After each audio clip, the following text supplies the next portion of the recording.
days para mangampanya ang mga tumatakbo para sa local positions at magsisimula ito sa March 29, 2025. Ang campaign period ay matatapos sa May 10, 2025. Hatol ng Bayan. Election Quick Facts. Serving the Republic of the Philippines for more than 75 years. Ito po ang Presidential Broadcast Service. Radyo Magazine 1278. Bubungad sa umaga. Trending issues na pinag-uusapan. Mga programang aabangan. Agahan hanggang hapunan. Siksik sa impormasyon. GIS, your General Information Station.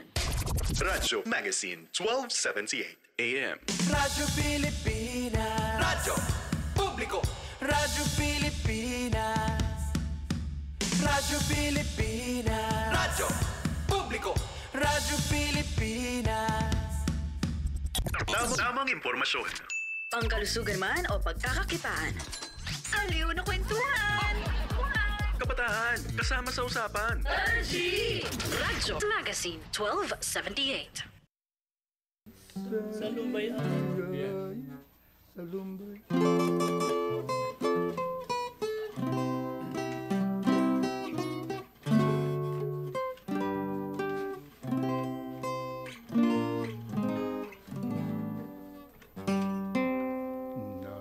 Nalalaman mo na sinta, mahal na mahal kita. Halos sa bawat sandali ay napapangarap ka. Bakit kaya ikaw naman waring walang nadarama, walang awat sa puso ko na nagdurusa.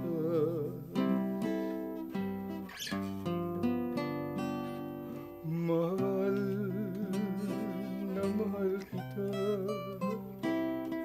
bakit di mo palingapin niyaring pagsintang wagas?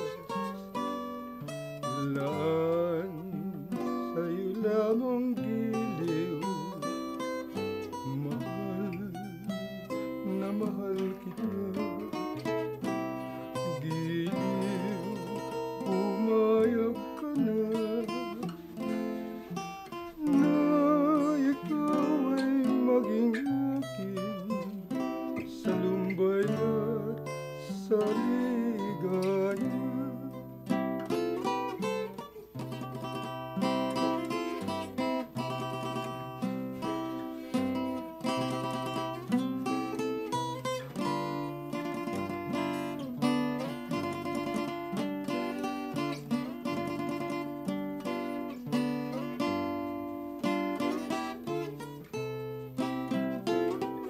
Mahal na mahal kita, giliw, pumayag ka na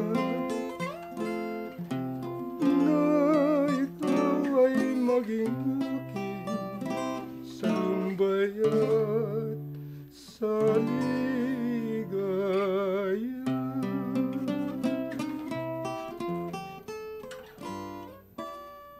Ayun, mahal na mahal kita ni Nico Rong. Gaano katagal mo nang kinakanta yan, Nick? Matagal ko na kinakanta kayo natagalan bago na ulit eh. Pero hindi, ngayon ko lang narinig yung kanta na yan eh. Nagkaroon ng instrumento. ngayon ko lang narinig yung mahal na mahal kita. Sinong kumanta niya, Nick? Sinunlagman yan. Sinunlagman. Oo. Parang ngayon ko lang talaga narinig ko eh, Eddie. Bagay, marami namang kanta ni Sinunlagman na hindi ko pa rin alam. Daming kanta eh. Hindi, wala naman sa instrumental. Wala. Eh, Ito lang naglagay. Hindi pumasok si Nick. Akala ko dito ka mag-instrumental sa una. Wala naman instrumental yan. Walang instrumental. Hindi, ilang beses natin practice kanina. Hindi, sabi ko, Wala na may instrumental. solo mo ka ako yung umpisa para ulitin ko yung yung chorus. Kasi may mahiwagang baul tong sinik na to eh. Ano mga kinakanta ni Nick, kayo na po bahala. Hindi, maraming baon din si Nick eh. Para rin ito si Ber eh. Si Ber Dayap, lagi na tanong, nakanta mo na to, Tony? Sabi ko, hindi pa. Kung gaano karaming baon si Eddie Suarez, marami rin baon si Ber Maraming Dayap. baon yan. Oo, maraming. Ganon din Actually, kaya rin niya magprograma mag-isa eh, no? Ganon din si Piping, marami rin yan eh. Oo. Kaya lang, ang layo nila pareho eh. si Ber, taga Santolan, Pasig, ano? Si Piping naman, taga Tanay. Taytay Rizal. Oo, bagay, malapit-lapit lang. Ay, Taytay pala, Taytay. Oh, malapit Mas lang. malayo pala yung Tanay. Ante, dulo yung Tanay. Dulo malayo. Kabila yung Tanay. Doon at Sampalok yun. Haba naman ng Rizal kasi, di ba? Ano ba yan? Binangonan, Cardona, Pililla ba? Yun ang pinakadulo. Pililla Rizal. Kasi meron rin Laguna na, oo. Kasi kabila nun, mabitak na eh, Laguna, no? Hindi kami malapit lang. Dito lang, siyempre, ano lang yan eh, Taytay lang yan eh. Katabi lang ng Kaintayan eh, di ba? Halos magkakatabi yan eh. Kaintar, Rosario, Pasig, yan. Pasig, Rosario. Yung Antipolo, tinalunan mo. Dinayo pa. Di ba, Kainta, Antipolo? Dinayo pa. Okay. Yung mga Rizaleno, mga sila. Actually ngayon. Kainta, Taytay, Antipolo. Ayun, yun. Nakagalan mo eh. Tapos, nasa gitna lang siya. Pabinanguna na, Angono, Binanguna. Yung kaibigan natin sila, Bong Ravena, si Mosi Ravena, taga riyan sa may Kainta, boundary. Boundary ng Antipolo at saka Kainta. Diyan sila nakatira. Yan sila. Malaki na rin ang Antipolo eh. Malaki na eh, boundary siya eh. Ano ba yung Antipolo? Di ba city na ngayon? City na. City na. na. Si Eddie Suarez naman, ang pakwentuhin natin. Kasi hanaba pa ng ubo niya. Kuya, gaano katagal ka nang tumutugtog ng gitara? Naiinis ako sa iyo eh. Hindi, anong nangyari, kuya? Isilang yata. May kasamang gitara yan. Oo. May kasama siyang gitara nung Hindi, yung tatay din niya tumutugtog, di ba? O singer din tatay niya. Hindi. Ay, net singer lang. Tumutula. Tumutula.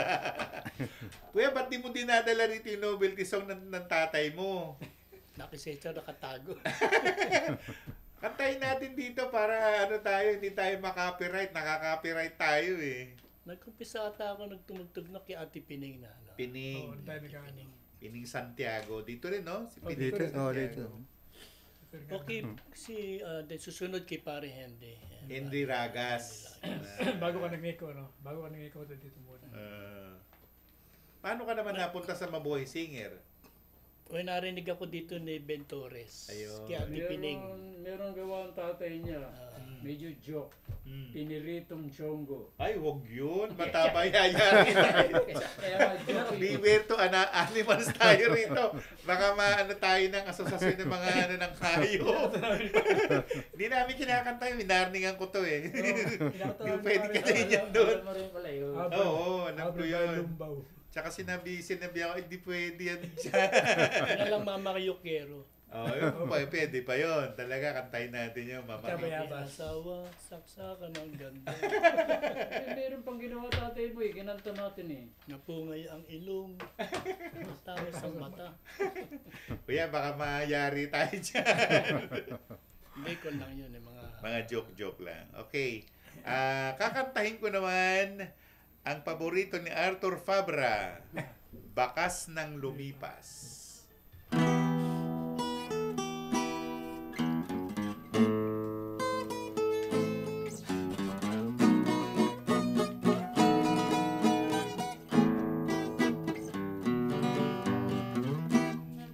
Kapag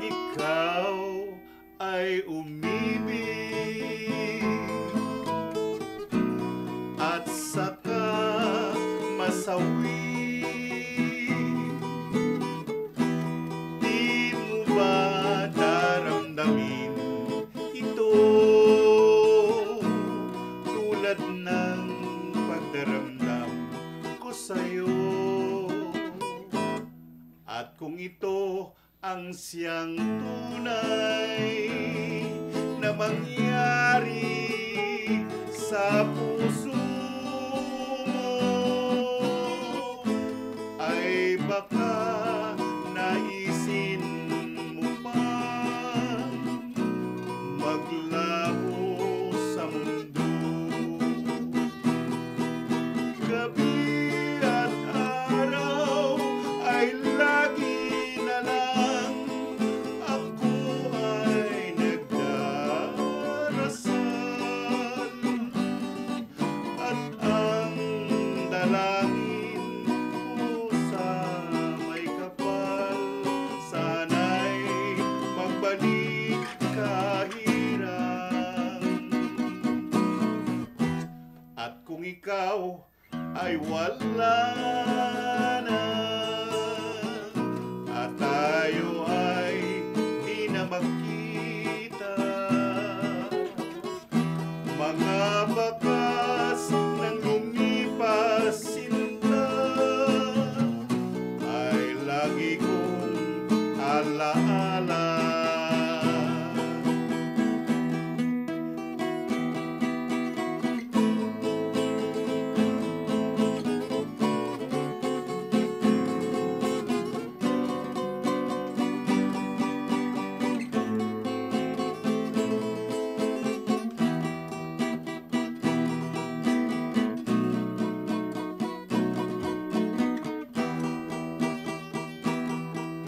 Gabi at araw ay lagi na lang ako ay nagdarasal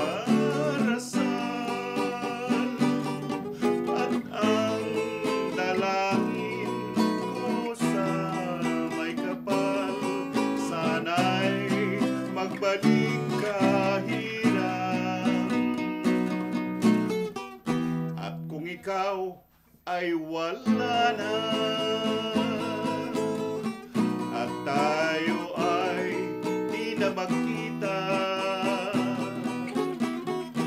mga bakas ng lumipas sinta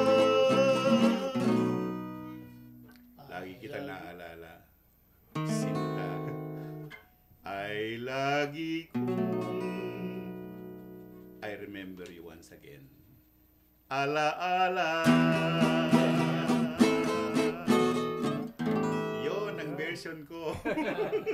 Para kay baby. Okay. Hindi, paborito ni baby rin yan eh. Paborito niya. Napakahabang kwentuhan, napakahabang usapan. Nick, imbitahan mo yung mga kababayan mo dyan sa Agham. Yung unahin kong batiin yung barangay kapitana Sabi namin ko dyan. sa'yo, pakantahin mo dito si kapitana eh. Hindi, maraming maraming trabaho yun. Sige. At saka yung mga OIC niya, mga may mga IC pala eh. Nagpapabati. Sige, batiin mo. Si Sonia, si Susan, mayroon at saka si Kagawad Portuno. Yung kapitan, nakalimutan mo pangalan. Kapitana si Chingay Bilao. Ayun, Chingay. Kap, punta ka na dito. Pinakakanta ka ni Bustoni. Halika na rito, kanta ka. Para ma-meet ka naman namin. Ber, bitahan mo yung mga taga Santolan. Yung mga taga-pakinig dyan sa Santolan, mahilig sa awiting kundiman at iba pa. Pag may time kayo, pasyal kayo rito. Pwede kayong kumanta sa programa ni Tony Subega. Yan. Hindi, programa natin to. Programa natin. Nakikita siya. Sila Sep, Sarah. Sep pala, no? Wala si Sep, no? May lakad kasi mamaya kan. Busy. Sige. Si Presi yung nagmamanicure dito. Nagkuhan kanina. Oo. Sabi ko nga, mayroon tayo sa kundiman, makikinig daw siya, tsaka papasyal daw siya, makakantahin niya raw yung pamangkin niya. Sabi ko, kung mukha ko i-schedule yun. Ngayon, kung walang kuhan, di kami oras, di makakanta. Si Presi. Namit ko na rin yun noon eh. Yun. Yung nagmamanicure dito sa... Buhay pa yun si Edith. Namit ko sila. Piping! Okay. Panawagan ko naman, hindi lang sa mga taga-Taytay, sa buong Pilipinas, kung hanggang saan naabot ang programang Kundiman at iba pa. Inaanyayahan ko kayo na sana'y lagi kayong makinig. Sana'y madagdagan pa yung listener mo. Oo nga eh. Parang galit ka. Ang susunod nating awitin ay Limahang Tinig. Namin, nasaan ka, Inday?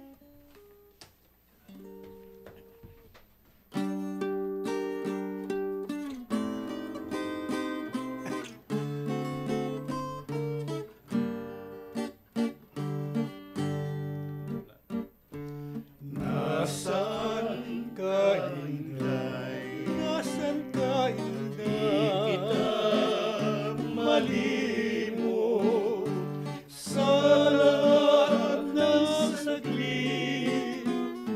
Ako'y nalulungkot, luha kong kay saklay. Luhang kay saklay, ayaw matapos sa buong magdamag, batis na umaagos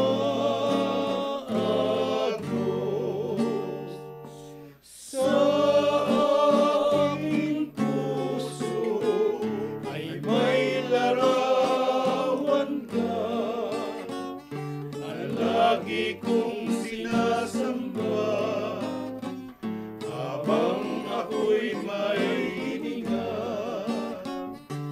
Kailan magilid muling makakamtan ang dati mong pagmamahal na tunay kong aliw, Inday.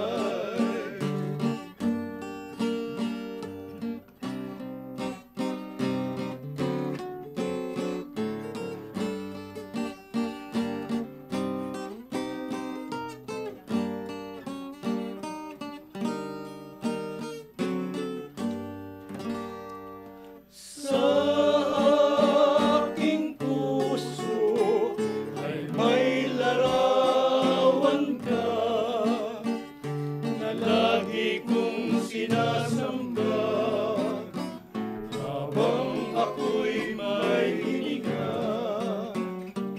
Kailan magiliw muling makakamtan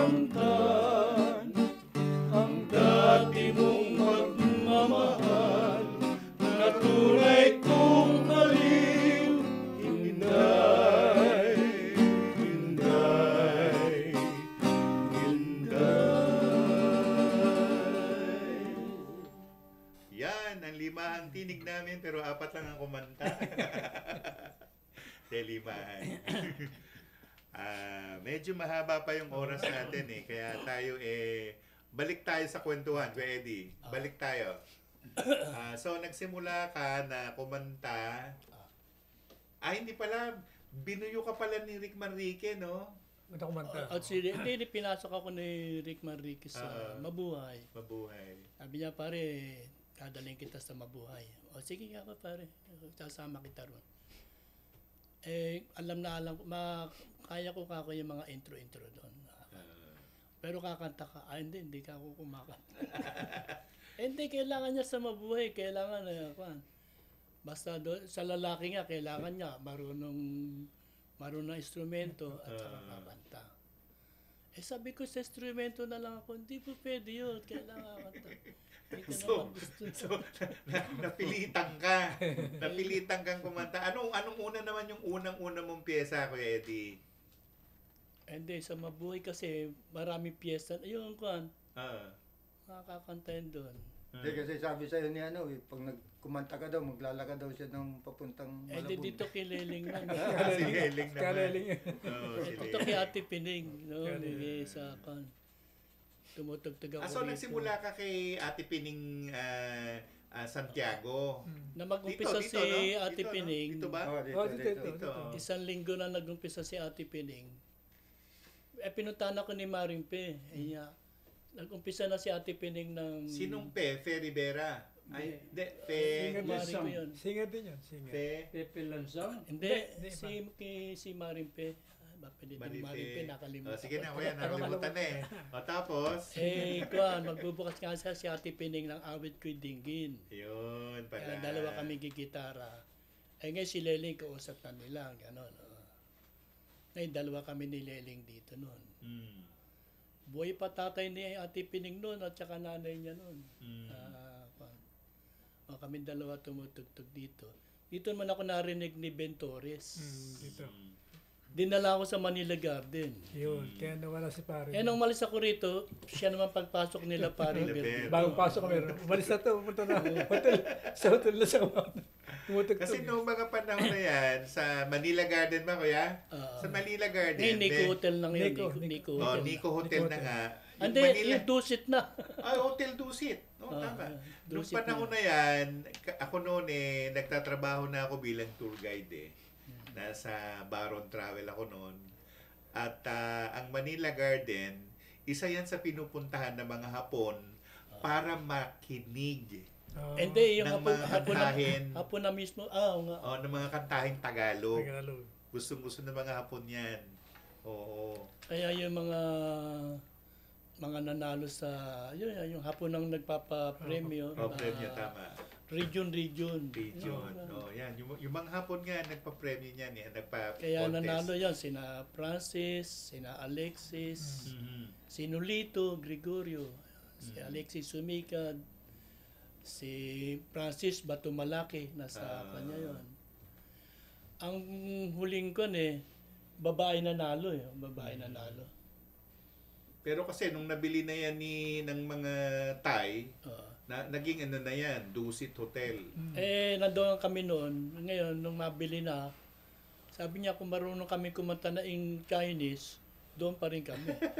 Puro kundi Tagalog. Hindi wala chance. Siyempre, Chinese ang mga Thailander eh. Tapos diyan naman nagpunta diyan naman nagbahay si Jacinto, si Ramon Jacinto. Minsan kumakanta tayo diyan, di ba? Nakakanta ka na ba diyan sa RJ? Si Ben. Kay Gemma. Tayo kay Gemma. Gemma Cruz. Doon sa RJ, sa DCR. DRJ sa Makati. Hindi doon sa hotel. Hotel Dusit. Yung RJ Bistro. Yun, RJ Bistro. Doon sa Nico Hotel. Tuwing Sabado rin yun. Sa basement. Sa basement. Ayan. Si Kuya Eddie hindi kumanta doon. Ako pinakanta doon. Siya yung instrumento.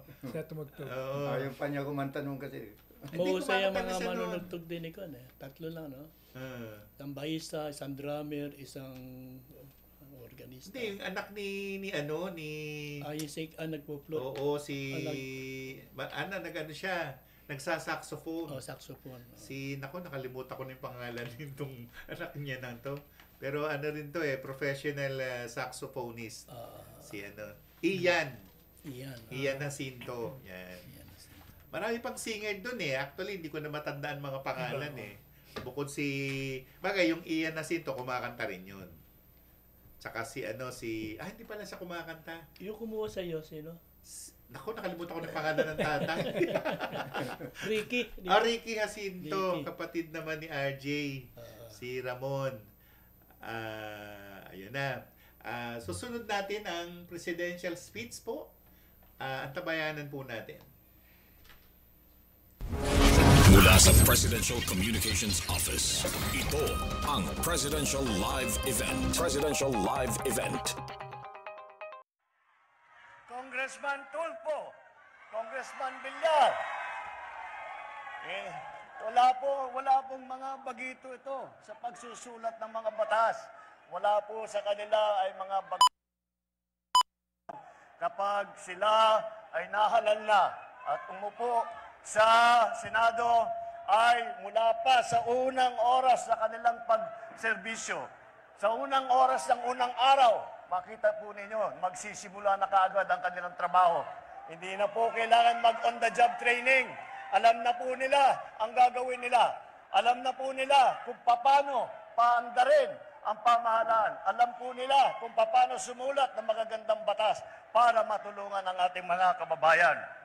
At ang ilan naman po sa kanila, 4 po ay dumaan po, nagkaroon, humawak po ng cabinet level.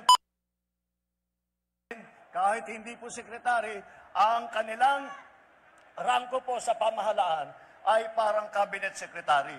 Andito po si Cabinet Secretary ng DILG, Secretary Ben Hur. Bakit po siya naging DILG Secretary?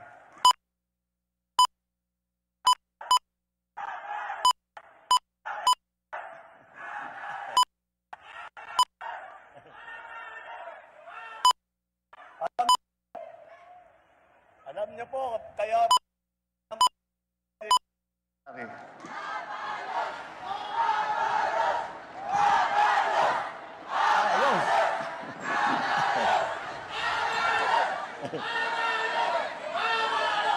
Alam niyo po, kaya po naging DLG Secretary po si Benhur Abalos dahil po nung ako'y umupo bilang Pangulo ay naghahanap po kami ng pinakamagagaling para ilagay sa kabinete. Sa DILG po, local government po, ay nag-isip kami ng malalim at iniisip namin sino ba ang sa mga kilala natin ang nakakaunawa ng mabuti sa mga trabaho na ginagawa ng ating mga local government. Sino ba ang sanay na makipag-ugnayan sa iba't ibang DSWD ng local government at saka national government. Isa lang po naisip natin. Kaya siya po ay ginawa nating DILG Secretary Benhur Abalos. Si Erwin Tulfo rin, siya po ay naging DSWD Secretary. Ganun din po. Nung ako'y unang umupo bilang Pangulo, iniisip ko, DSWD, ang trabaho ng DSWD ay magdala ng tulong sa mga naging biktima nasa lanta, sa bagyo, sa lindol, sa bulkan, at walang masipag na tumulong sa tao. May tunay na puso na nagmamahal sa kanyang kapwa Pilipino. Ay pagka iniisip po natin, sino nga ba yun? Ang taong walang ginawa, pagkagising hanggat matulog, wala na pong ibang ginawa kung hindi isipin kung paano tulungan ang mga maliliit at mga nangangailangan, ang mga naaapi at mga walang boses. Kaya po, ang naging DSWD Secretary ko po ay si Secretary Erwin Tulfo.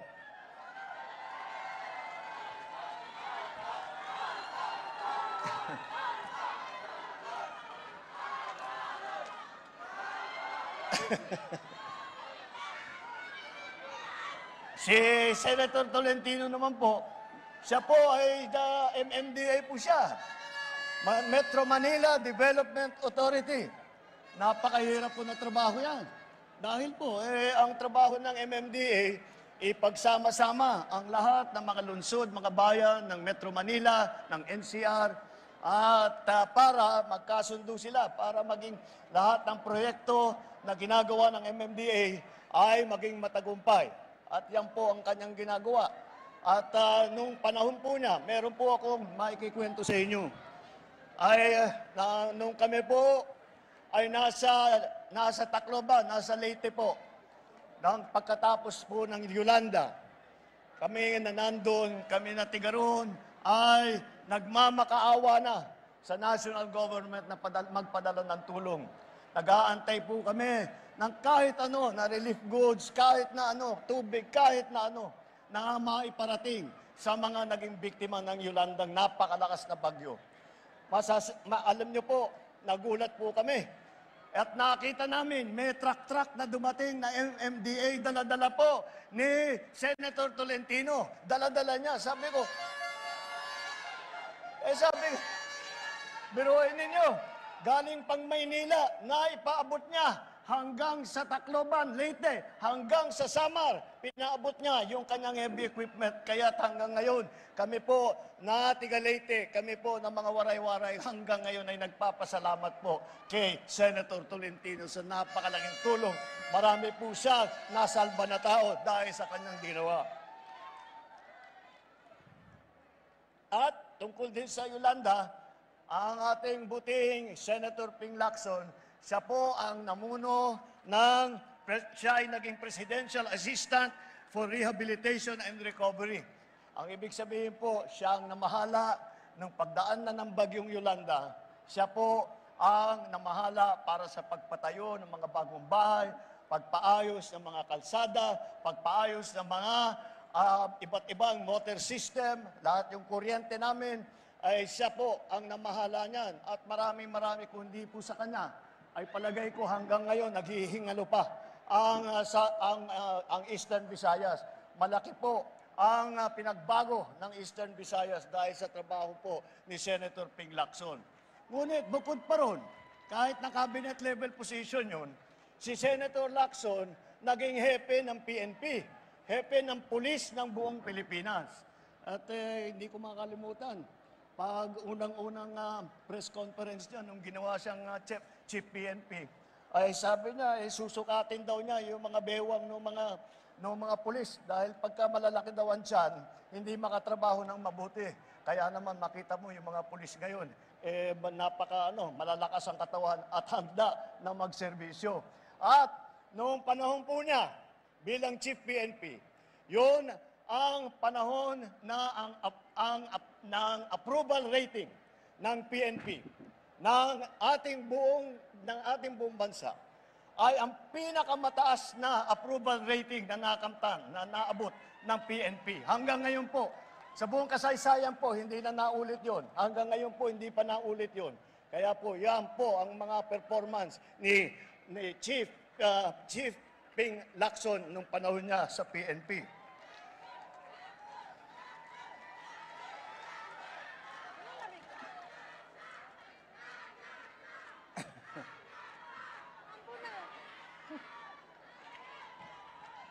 Kaya naman, makita ninyo ang kanilang karanasan ay mula sa local hanggang sa national, hanggang sa cabinet position. Kabisado po nila lahat ng pangangailangan. At bisado po nila, alam po nila kung paano aayusin at tugunan ang mga problema na hinaharap nating mga Pilipino.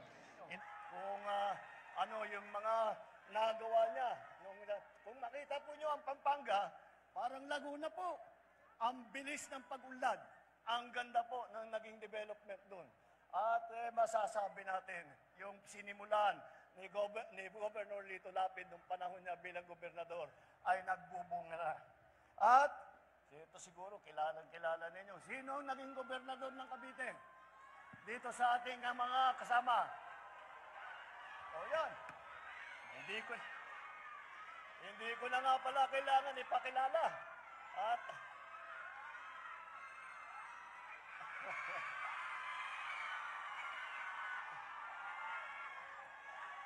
ang ating gobernador ng Cavite, Governor Bong Revilla.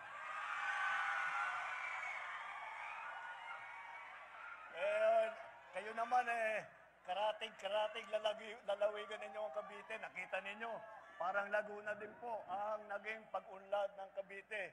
At yun din, kagaya po ng ating mga ibang local official na nandito ngayon na tumatakbo bilang senador. Kagaya po sa kanila, lahat po ng mga pangyayari ay masasabi natin na simulan po nung panahon ni Governor Bong Revilla sa Cavite.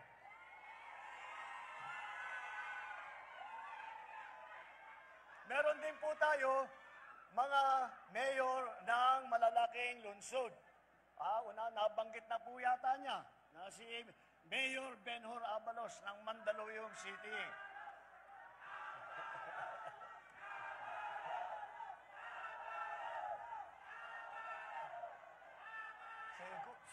Masarap siguro yung merienda ninyo at malalakas ang boses ninyo. Nagpakain nata si Benhur. Siya po Mandaluyong at nung panahon niya bilang mayor, marami po siyang sinimulan. Marami siyang mga inisyatibo. Kaya po, marami siyang natanggap ng mga premyo at kinikilala po siya bilang isa sa pinakamagaling na mayor sa buong Pilipinas. Kaya yan po ang ating naging mayor, Mayor Benhur Abalos.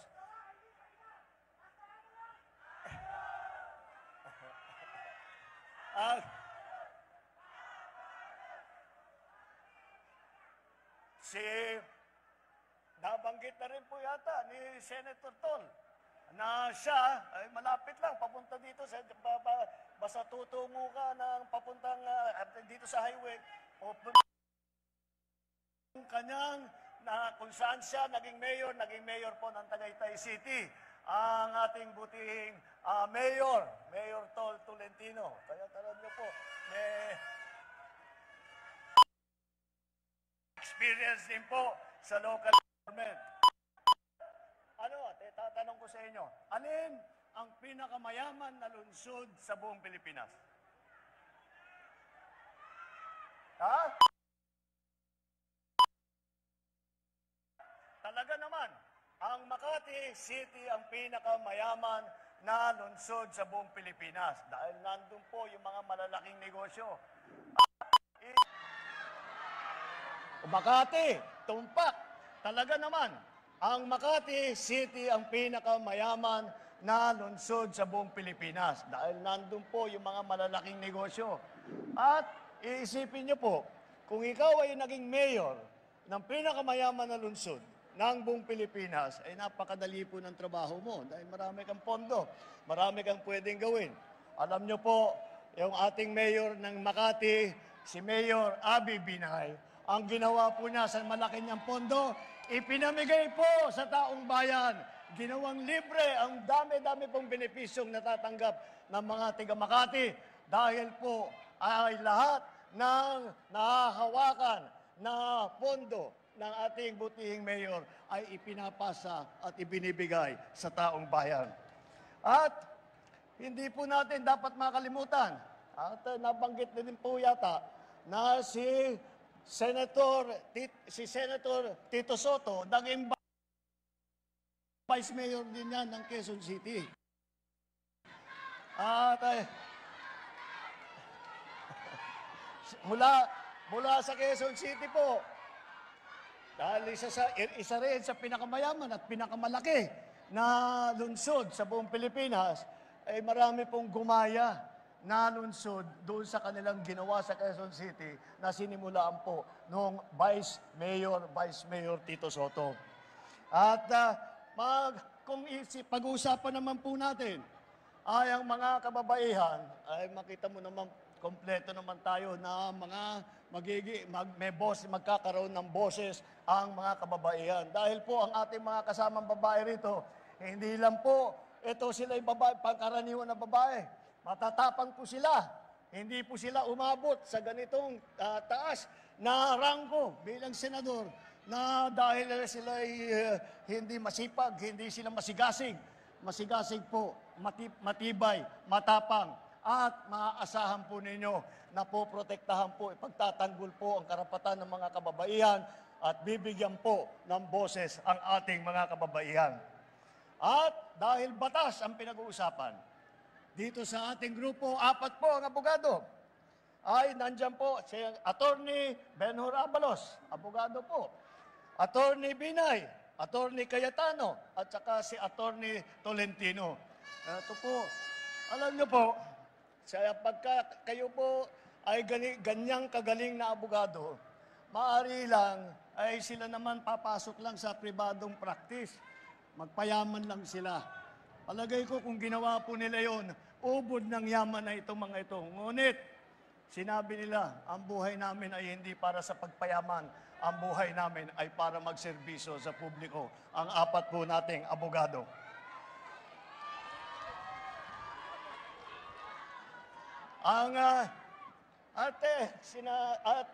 Tignan naman po natin na baka naman karamihan ng ating mga kandidato ay tiga Maynila. Hindi. Ang Calabarzon, 3 kaagad . 3 kaagad ang kandidato ninyo mula sa Region 4A. At pero makita ninyo, ang mga iba't ibang kandidato po ay nanggaling kung saan-saan po sa Pilipinas. Kilala niyo naman ang ating kampyon, si Senator Manny Pacquiao, na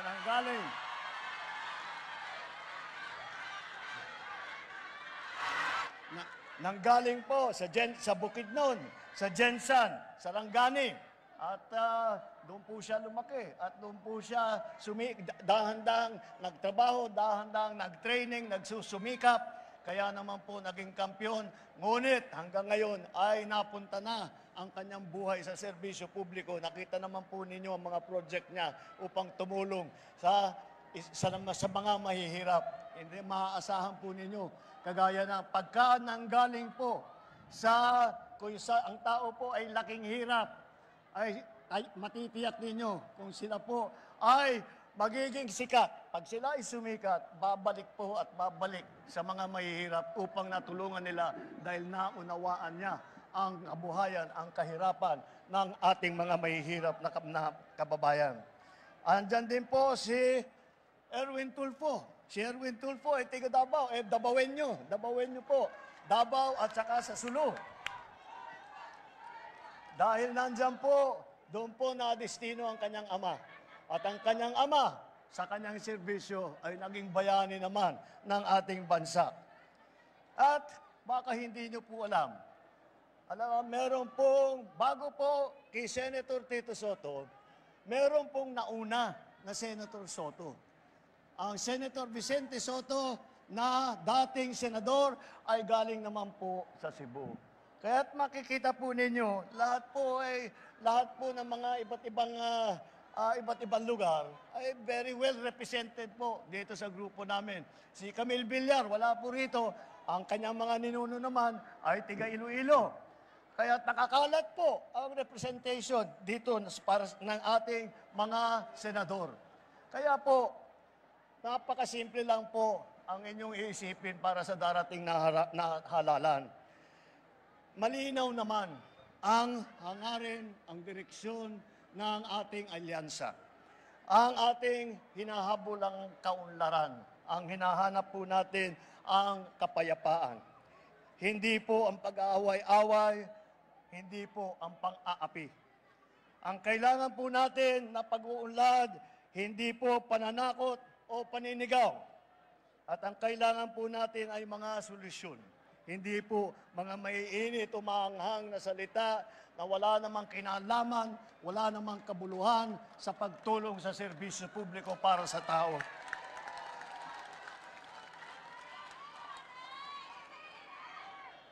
Ang ating mga kandidato ng alyansa, kasama po natin sa pagtataguyod ng interes at kapakanan ng bawat mamamayang Pilipino. Ipapaglaban natin ang ating soberanyo. Kapaglaban natin ang ating mga karapatan sa pamamagitan po ng diplomasya at ng dignidad ng Pilipino.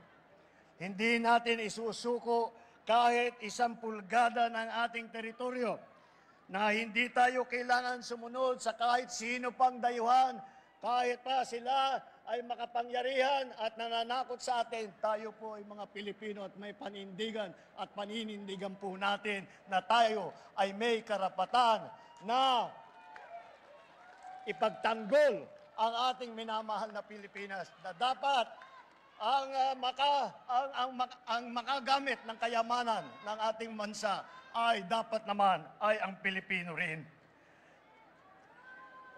Sa laban naman sa krimen, alam nyo po, wala po dito sa amin ang naniniwala na ang paglaban sa krimen, ang paglaban sa droga ay kailangan pumatay ng libo-libong Pilipino. Hindi po ganun ang tamang paraan upang pagandahin ang kapayapaan, upang malabanan ang krimen, upang pabagsakin ang mga drug lord. Hindi po pumatay ng Pilipino. Ang tamang paraan ay tiyakin na para matiyak natin ang kapayapaan, ay bigyan po natin ng magandang suporta ang ating mga kapulisan. Bigyan po natin ng magandang suporta ang ating mga local government. Magsumulat po tayo ng magagandang batas na tunay na magbibigay ng kapangyarihan sa ating mga kapulisan, sa ating mga local government leaders para maitigil lahat ng mga nangyayaring krimen, para maitigil lahat po ng mga nangyayari para pagkalat ng droga, para sirain ang buhay ng ating mga kabataan. At pagdating naman sa ekonomiya, ay sa aking palagay naman, huwag na po tayo papasok sa mga illegal na mga industriya kagaya ng Pogo. Hindi po natin yan kailangan. Yung Pogo na yan, ang nangyari dyan, lahat po ng krimen ay nanggaling, maraming krimen ang nanggaling doon. Ang karahasan ay dumami dahil po sa Pogo. Kaya po tinanggal na po natin.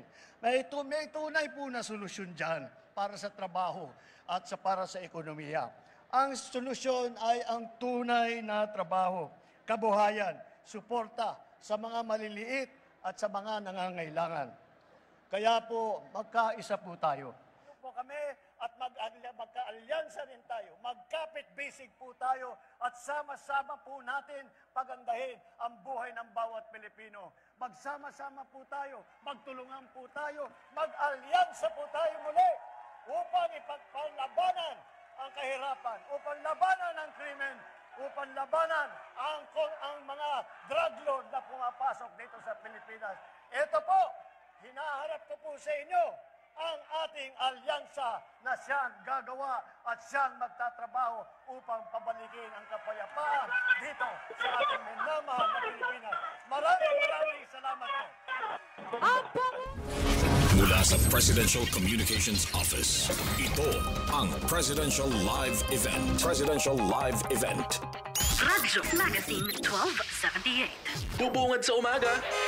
Trending issues na pinag-uusapan. Mga programang aabangan. Agahan hanggang hapunan. Siksik sa impormasyon. GIS, your General Information Station. Radyo Magazine 1278 AM. Radyo Pilipinas. Radyo Publiko. Radyo Pilipinas.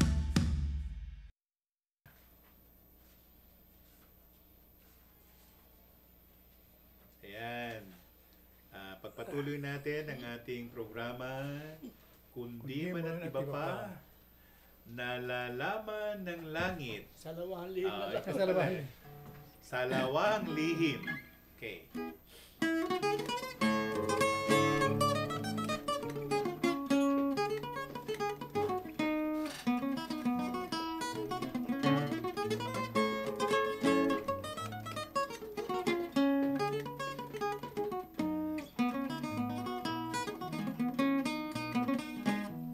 Kahit mula'y lihim,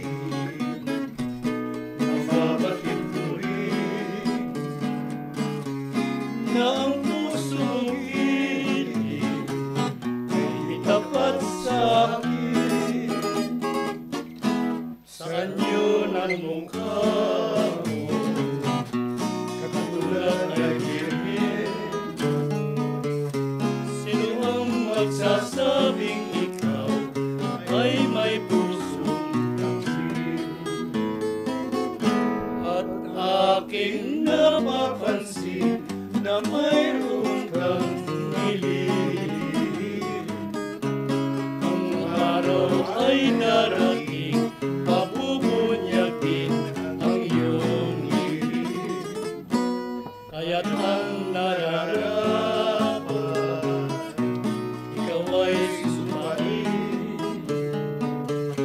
Nang di ka matularang isa sa lawahang lihim.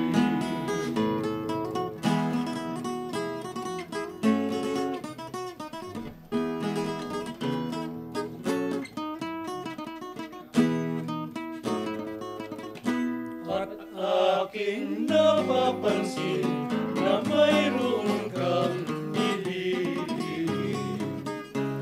Ang araw ay darating, mabubunyagin ang iyong hiling. Kaya't ang nararapat, ikaw ay sumpain.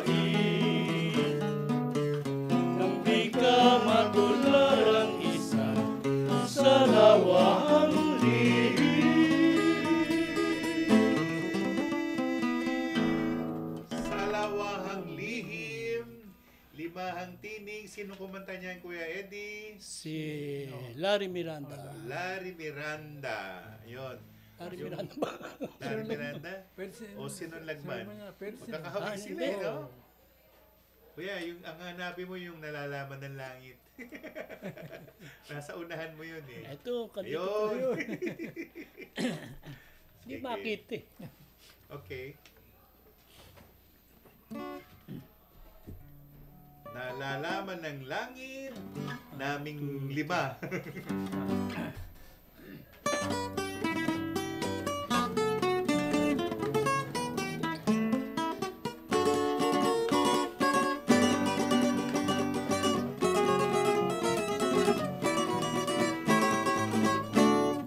Nalalaman ng langit na tunay, yan ang aking pagmamahal. At ang laging dalangin ng puso, naway huwag kang maglililo. Kasalanan ko ba kung ikaw ay aking mahalin? Kung tadhana ang siyang nagtutulog dito sa akin, o kay hirap pala ng umibig, lalo na't kung ito'y tunay. Hahawakin kahit kamatayan upang makamtan mo lamang. Alam ng langit na kita ay mahal. Pag ako'y binigo mo iyan, buti pa ang mamatay.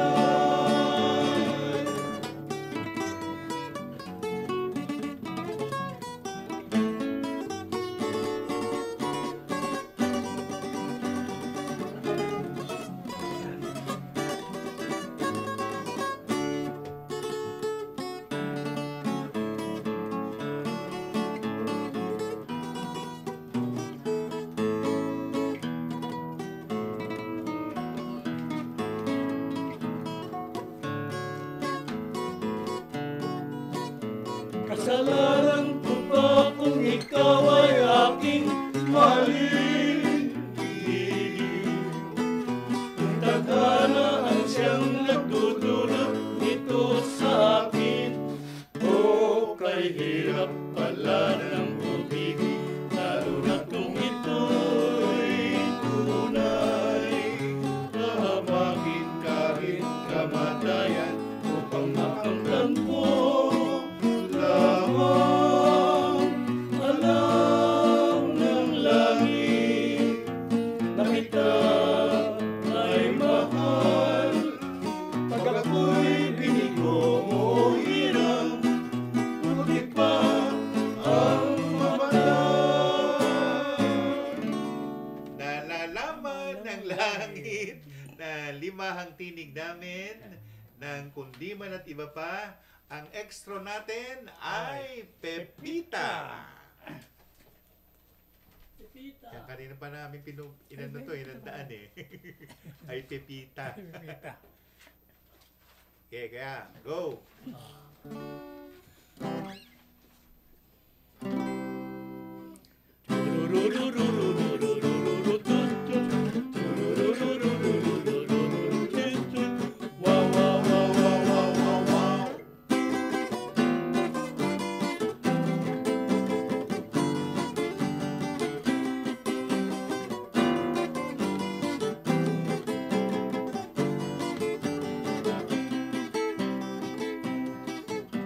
Pepita ang pangalan ng mahal kong hari.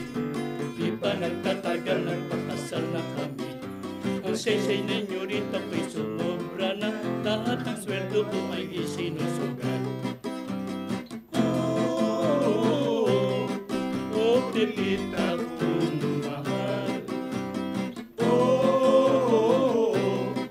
Oh, Pepita'y mahal. Ay, Pepita, tuwing nagkamadyo ka, pinapatalo ang tuloy kong torta. Bakit pinay ulam natin dilata? Sa grocery ay baka inutang pa. Ay, Pepita, tuwing nagkamadyo ka,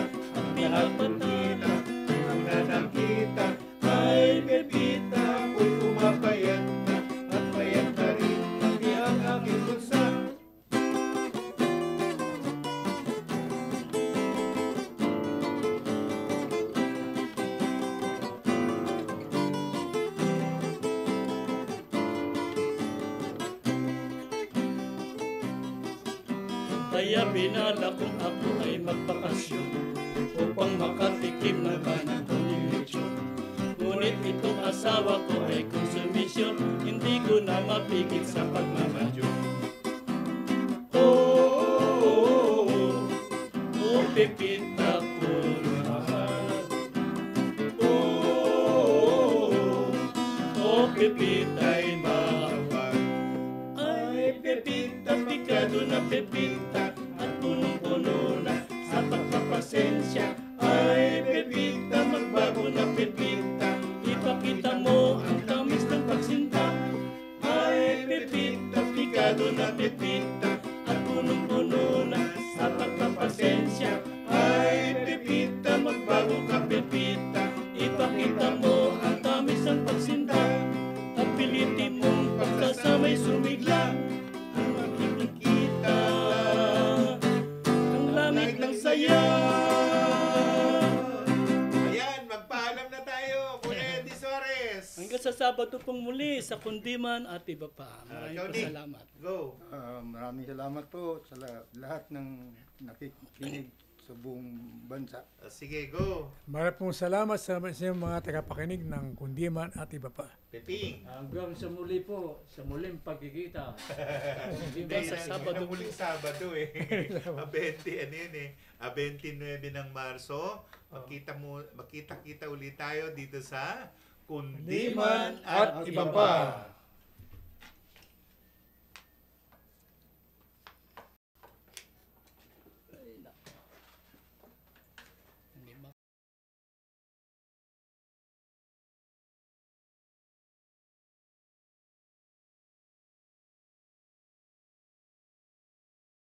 Sa lahat ng sektor, aangat ang bukas sa bagong Pilipinas. Babae sa bagong